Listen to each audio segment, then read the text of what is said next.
Welcome to the new Energy Crew podcast. In this episode, we're going to be diving all into energy policy regulation, what we discussed around the Crew Club Operator Mastermind Roundtable in Dallas on February 12th, 2025, where Emily Easley, the CEO of Novos Energy Advisors, came in to give a great discussion on, and the title of her topic was Where the Molecule Meets the Electron. Navigating gas electric integration and policy transitions in 2025.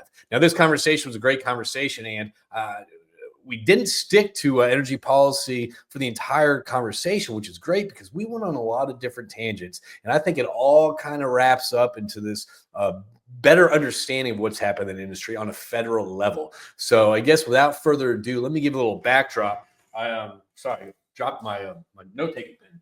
A little backdrop is I met Emily probably about a year and a half ago on LinkedIn. She noticed some of my content was talking about energy policy, and she actually lives in Washington, D.C., and started her own company and has been in the solar, the renewable space for over 20 years. So having someone that works on energy policy in the federal level that not just does renewables, but also grew up in the oil and gas environment because her dad was an oil and gas worker, employee, whatever. His career was in oil and gas. So it was great to have her background, her perception, and just her insights on understanding kind of like where the industry is, what challenges are out there, what's renewable landscape look like, and bringing it all together and really sharing some great insight perspectives and also pulling the table too on what's going on. So in this episode, we're really kind of diving into, there's a couple key things that we talked about. A couple things. Number one, LNG. We discussed the future of LNG with the new administration, what's going to be happening with that. All right. Natural gas as well. That's just a natural conversation that stems from LNG. What we have to do as an industry to not only change perceptions, but also to kind of operate with I guess more focus on natural gas and communicating its benefit. All right. We talked about frat coke. Never even heard of frat coke. And what I'm going to cover is probably be a very surface description of frat coke. But anyway, it was very interesting to hear new technologies coming out there. Number one, to make fracking more efficient, but also potentially can we recover more oil from the reservoirs below? We discussed industry perception, how to change that, how to navigate that, and what we need to do as a collective to educate those out there that may not understand the benefits of hydrocarbons. But also, we went into many other tangents at the table. And when I say tangents, I don't want to say this tangents in the negative way, like it took away from the conversation. If anything, these tangents were the spiciness, the chili. It only enriched the conversation. So let's get started. All right. First off, thanks for being here. Okay. I want to say for the first thing we're going to talk about right now is we're going to talk about a little LNG. All right. We open up the conversation again. There's some of these conversations you have to understand. I am not an engineer by background. All right. I'm a great facilitator. I'm great at bringing people together and building people up. So when I speak to some of these subjects, I might not, for example, like frat coke or things like that, I might not be able to speak to the engineering detailed. However, I'm just going to provide a quick overview, and this is something you can kind of take with you when you're engaging in conversations with your customers, with your clients, with your team, stuff like that. All right. Hopefully you get some sort of insight from this. All right. So we did talk about LNG, what's going to be happening with the new administration. All right. LNG is becoming increasingly more important. All right. People are recognized as a cleaner energy source and its potential role to meeting future energy demand. All right. One participant around the table pointed out that there's significant debates right now surrounding LNG exports, particularly in relation to energy policies in the U.S. and also the broader global market dynamics. All right. There's the impact of regulatory changes and methane rules are pivotal in shaping the operational landscape for companies engaged in LNG activities. All right, so what are some key points that we kind of took from this? Obviously, the LNG landscape's changing. There was a pause on it with the previous administration. That seems to be lifted with the new administration. So it seems that globally, people are accepting LNG transition away from the coal and the more of a quote greener energy source. I think there was talking about maybe even rebranding or renaming it, which just kind of goes to show to me it's the silliness of it all. When you have to rebrand and market something. To get but to get the populace on board. That just shows that education is not really there. All right. The influence on energy policy and LNG exports, particularly in relation to the European Union's demand for cleaner energy alternatives. What is happening in the EU that's drawing more of an LNG demand? That's moving away towards the dirty quotations, the dirty hydrocarbons. And so LNG might be a great fit for this new green natural gas, whatever you want to call it. All right. So how can companies strategically engage with markets that are resistant to the adoption of natural gas? This is kind of when we got into this. Okay. So we talk, the next segment is natural gas. Let me talk about that first. And I want to go back to kind of how we can, as an industry or as people, or even if you're not in the industry, kind of understand the benefits of natural gas a little bit. Just kind of taking a minute to understand the physics behind it is, it would probably move the needle a lot. Just basic communication and education. All right. So natural gas, hey, it's promising. We also talked about that. We talked about kind of more of a broader discussion on natural gas. We heard, perspectives on growing it as a viable green energy source. Obviously, there's few emissions. It's a cleaner burn. It allows people to access cheap, abundant sources of energy. So I'm a huge fan of natural gas. Now, unfortunately, there's a lot of operators out there in the natural gas market that just wish the price would tick up a little bit. Senses around the table that it's going to happen. No one really has a crystal ball, but it can only improve apparently around the table. I think people around the table probably had a short memory, but there's sentiment. There's a public sentiment around natural gas, both as a bridging fuel, but it also as a long-term solution. There's a lot of emerging technologies that support the continued use of natural gas, including advances in drilling extraction methods, and the necessity of effective communication about natural gas benefits shift public perception, and the policy is in favor. Okay, so this is the part that we talk about, kind of like what we can do to kind of engage with markets that are kind of resistant to natural gas. But the first thing is that if we're not educating, then shame on us. All right. So number one, educating about this and advocacy. I think with Chris Wright being as the Secretary of Energy right now, he's continuing to do a phenomenal job about highlighting the reality and the importance of natural gas and energy. So again, let's not leave it up to a couple few people in this industry to promote the benefit of natural gas. Let's make it kind of everyone's opportunity to have conversations. And again, these are conversations. These aren't one of these things. I'm right, you're wrong. These are just educational conversations with people who may not understand. All right. This education can highlight, its role in reducing greenhouse gases. Number one. All right. Its potential as a bridge fuel in transitioning to, quote, a renewable energy. One person said that people slowly started to turn on natural gas as a greener source, suggests that there's a shift in awareness when it comes to natural gas. So again, continuing these conversations is completely important. All right. Another thing we can do, community engagement. All right. Building strong relationships with our communities, with our neighbors is so crucial. Okay. Companies can implement, outreach programs and initiatives to showcase their commitment. But at the end of the day, I personally think, as an industry, we do a lot for the community. Obviously, we need to continue to do that more. But at the end of the day, it's really just having a cup of coffee with someone that may not understand. And may just want to learn a little bit more. And so again, I'm thinking about when I first started off in the industry, I didn't know anything about energy, what it is. So I find it, I always pull back whenever I have this obvious mentality. It's like, oh, you should know this. Again, people are not in this industry, and it's up to us. It's up to you to educate them. All right, in kind of ways, bring them across, have them understand a little bit more. All right. Another thing we talked about to engage people that are resistant is have transparent communication. All right, transparency about operations, environmental impact, and safety. That's going to be key in gaining trust, because right now, historically, there is a cloak around the industry of it being dangerous, dirty, this and that. But what is the real realities of the industry? It's very smart. It's very technological forward. It's very people focused, technology focused, AI, automation. It's a fascinating industry to be a part of, and I think it's up to us to kind of communicate that. All right. Innovative partnerships. We talked about collaborating with environmental groups, governments, and other stakeholders to help build kind of a coalition of support. And another thing that we can do is technological investments. All right, showcasing advancements in technology related to natural gas extraction and usage, such as reducing methane emissions and improving efficiencies, can change perceptions. Okay, so again, this is something I think we've talked about for a long time. I focus on this throughout my career, then I kind of lose focus. I focus in, I lose focus. But the importance of educating and being an advocate for natural gas, because we are in an energy crunch right now, whether we feel it or not.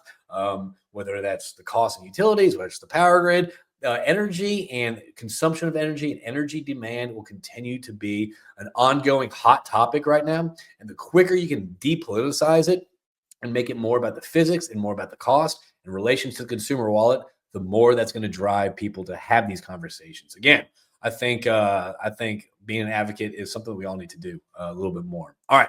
So another thing that we discussed was the energy policy and its impact. All right. So energy policy is obviously a crucial topic. We have a new administration. People are chanting "drill, baby, drill." Do they understand the implications of saying "drill, baby, drill"? Probably not, because that probably means a lot of unemployed people if it's drill, baby, drill. Low commodity prices. Anyway, so don't give me on my soapbox about that. But because there is new administration, because energy policy and regulation will continue to affect how we operate, anything from uh, methane reporting to drilling permits to whatever it is, following energy policy and understanding how to impact energy policy, I think is going to be continue to be important, if not more important, for the industries and companies in the industry to kind of get behind. So, how can you as a company or as an individual stay up to speed when it comes to energy policy and actually maybe try to influence energy policy where it makes sense? I We all went through a period where energy policy in certain places in the European Union are facing this, where energy policy does not reflect energy realities. All right, and that's just something that we all face. Okay, um, so I think being involved as in energy policy and energy regulation is probably our duty as an industry, just because there's such a disconnect on energy realities and energy expectations. And a lot of times, energy policy is written on energy expectations, not energy realities. So I think it's time for us to kind of lean in a little bit more. So, how can you stay involved and up to speed when it comes to energy policies? All right. So, number one, your company should probably be staying informed about current and upcoming regulations. All right. Obviously, it's going to affect your operations, whether it's fines, whether it's how you operate, how you permit. There was somebody at the table said, monitoring, actually, Emily said this, monitoring, the Federal Register for draft proposed rulemakings. I mean, that could be critical for a lot of companies out there. So think about that. If something's coming down the line, you have the strategy to see what's happening coming down the line before it's even a rule. All right. So you're staying abreast, you're staying up to date, you're staying on the cutting edge of what's happening in DC. All right. Another thing that we can do is engage with regulators, engage with congressmen, engage with senators about the industry, about energy. All right. About maybe whether it's education, whether it's about the realities, whatever it is, whatever floats your boat. Okay. I think you need it on all angles.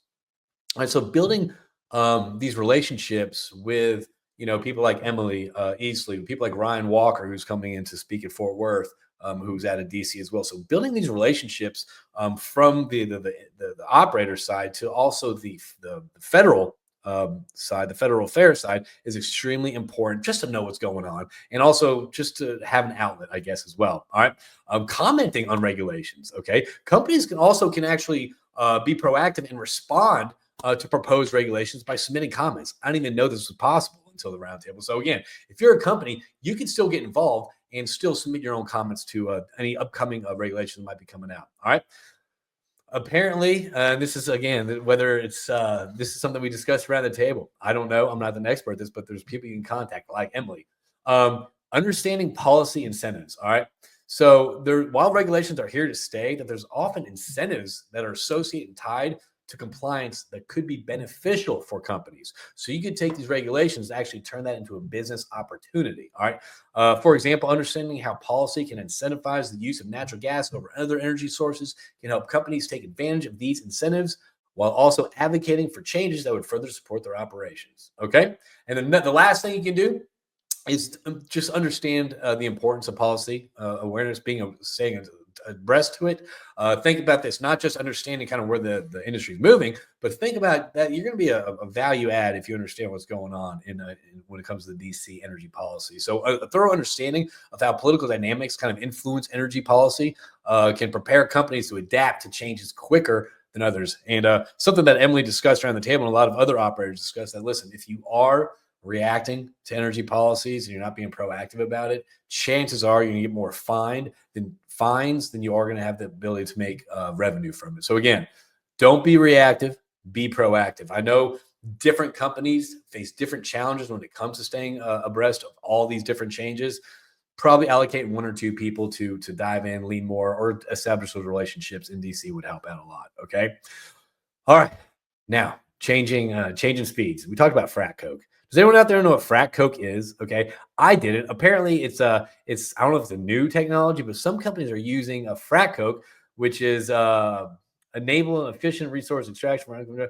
Okay, I got to find out what frat. Hold on a second. So let me go to actually find out what frat coke. Okay, frat coke. What is it? How it's used? Why it matters? I'm going to go over real briefly. Frat coke is an innovative process that combines fracking with a production of high value coke, not Coca Cola, not cocaine, coke. All right, a carbon rich byproduct derived from oil and gas resources. All right, instead of wasting byproducts, it actually puts it back into the fluid for extraction. All right. The benefits and apparently it maximizes resource efficiencies, enhances sustainability, boosts economic value, supports U.S. manufacturing. All right. Okay. So listen, we talked about frat coke around the table. Can I speak really in depth to frat coke? No, I can't, but it was the first time I've heard of this. And there were some super major companies out there that have started utilizing frat coke to get better. And apparently the feedback is that it works, that it's been beneficial. So that, again, little movements in the needle like this that can reduce, little percentages and improvements and efficiencies is going to be the big changes and the big step changes that we have in this industry. So again, talking about that frat coke, look into it. I don't know. Maybe I'll get someone on to kind of dive in more deep on what frat coke is so we can actually talk about it and I can understand it a little bit more. All right. So we talked about some other takeaways around the table. And the reason why I like kind of diving into this because at our events, at Crew Club events, when we sit around the table, we have one topic. All right. But when you're sitting around the table with 19 other industry peers, other things are going to pop up, other things that are challenging to people, other things that are kind of maybe in their horizon on their radar. So again, having these natural tangents, and I talked about this last podcast, these are the spices to the chili. All right, these are the flavors to what makes these conversations so great. That always piles on another. It gives you a better perspective of what's happening in the industry. So number one, industry rebranding is crucial right now. There's a new administration, a lot of movement. It could be a lot of resistance or a lot of acceptance. So again, rebranding in our industry is so crucial right now. Gone are the days of the dirty oil rig, the dirty roughneck, throwing shame. Now, man, I'm thinking it's all about technology. It's all about communication, automation. It's like a deep space industry. All right. Deep space engineering industry. That's what we have to promote. All right. So again, another thing we talked about is the collaboration and shared knowledge. Our industry right now is in a time where we always used to meet, we always used to have knowledge exchanges, we always used to get around the table and to have these conversations. That's one of the benefits of a crew club. But the point is this, and it's not without plugging it, the point is this, like, opportunity and knowledge and magic happens with conversations at the end of the day. I don't care who you're talking to, what you're reading, or what class, podcast, book you're listening to. You're going to get more knowledge and more understanding out of conversations. Okay. So these collaborations, whether between OFS companies and operators, need to happen sooner than later. The reason why it probably should happen with OFS and operators, because the amount of capital, the cost of capital to spend on creating new technology is there, and it's real. And a lot of companies are not spending the money on technology because operators are saying, hey, listen, that's not really what we need. That's not what we need. That's what we not want to ask for. That's almost what we need, but it's not there yet. So starting at square one to understand the need and building a solution around that problem is going to help the industry. It's going to help operators and help service companies. It's going to be more of an alignment. Okay. Shared knowledge. We had one great roundtable discussion in Oklahoma City about extended laterals. And it was great having so many various operators there that are doing extended laterals and sharing how they're getting to the depths and the lengths that they're getting to. Again, shared knowledge, collaboration. I can't be a bigger fan of this. I think that's how we move forward as an industry and as individuals. I mean, that's how you learn more. All right. And that's kind of why I'm doing this. Do I understand 100% everything I'm preaching right now? Absolutely not. However, if I can share some knowledge with you, or maybe I might say, frat coke, and you're like, I know what this guy's talking about, I'm going to look into that. That's what matters. Pushing the industry forward and having this more understanding of an industry. All right. Building trust and relationships. Trust the foundation in public affairs. Okay. So while perceptions can change very rapidly, all right, it's easy. It was difficult to gain trust and so easy to lose trust. All right. So Industry professionals, we need to emphasize the importance of being truthful and transparent in our communications. Okay. Whether that's through leadership, whether that's through community outreach or anything like that. All right. And then the last thing we talked about, I want to touch on is keeping data relevant. All right. As data analytics becomes more integral to industry operations, professionals must strive to create and maintain relevant data sets that reflect their unique challenges and opportunities.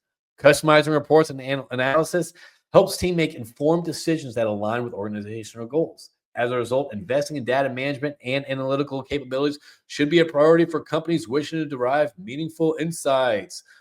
All right. Well, that was, and I even forgot to mention who was at the table. I want to thank first off everyone who came to the table and provided their insights. And I also want to thank our service companies who were sponsors of this event: WorkRise, WellDrive, AAI Agency, Strata Innovative Solutions, Paragon, and Encore Wellhead Systems.